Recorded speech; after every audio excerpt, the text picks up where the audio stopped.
मी सांगतोय म्हणून एक साडी सुद्धा नाही बदलणार? पण हीच का? हेच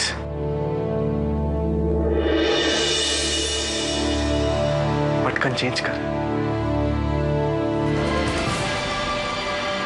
किती दिवस वाट बघायला लावलीस? तुझ्या आठवणीत माझे काय हाल होत होते याची मजा बघत होतीस ना तू? पण मला माहित होता तू येणार आणि आज 4 वर्षानंतर तो दिवस आला. आज आपण पुन्हा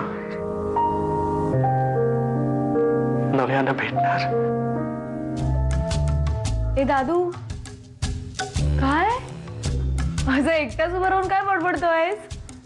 नाही काय नाही, तू जा झोपायला. मी जाते रे. पण तू इथे काय करतोयस?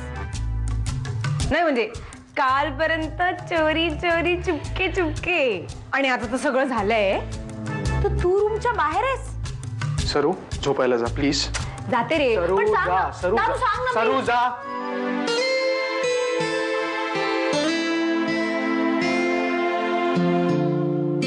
खूप सुंदर दिसतेस.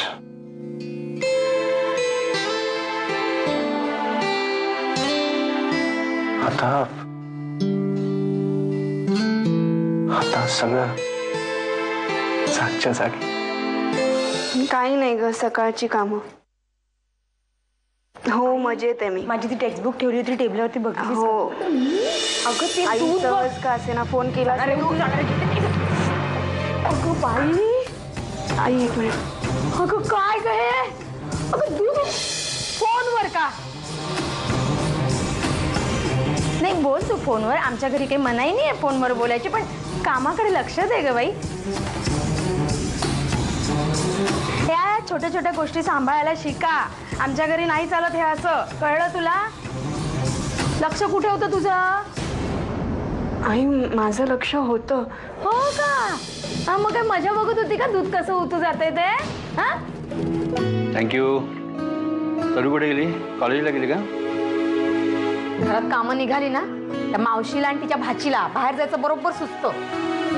चला त्या निमित्ताने का होईना ती कॉलेजला तर गेली. दादू दादू दादू दादू दादू दादू लवकर ये. काय काय सरू? उडायला गेस माझ्याकडे काय आहे? काय?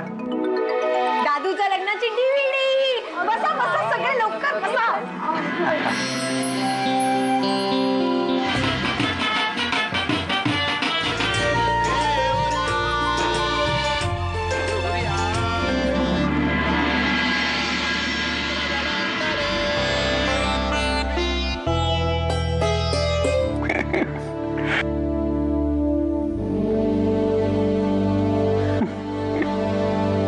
पद्मजा ये बस. हे बघ फॅमिली फोटो आपला. हा ड्रेस मी पद्मजाला घेऊन दिला होता. तिला तिला खूप आवडला होता. किती छान दिसते ना ती. खरंच सांगू, फक्त चेहरा सोडला ना तर काहीच फरक. तुला आठवतं त्या बसमधून पडता पडता मी तुला आधार दिला होता आणि जेव्हा तुझा स्पर्श झाला तेव्हाच मला समजलं की हीच माझी पद्मजा. Good morning. तुम्ही आहात की नाही मला माहिती नाही. तुम्ही कशा होता हे बघायला आपण भेटलोच नाही, पण तुम्ही छान असाल. नक्कीच छान. कारण घरातली एकही व्यक्ती आजपर्यंत तुम्हाला विसरू शकली नाहीये. त्यांचं प्रेम मिळवलं.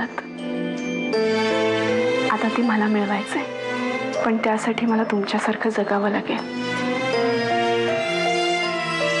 प्रयत्न नक्कीच करेन मी पद्मजा.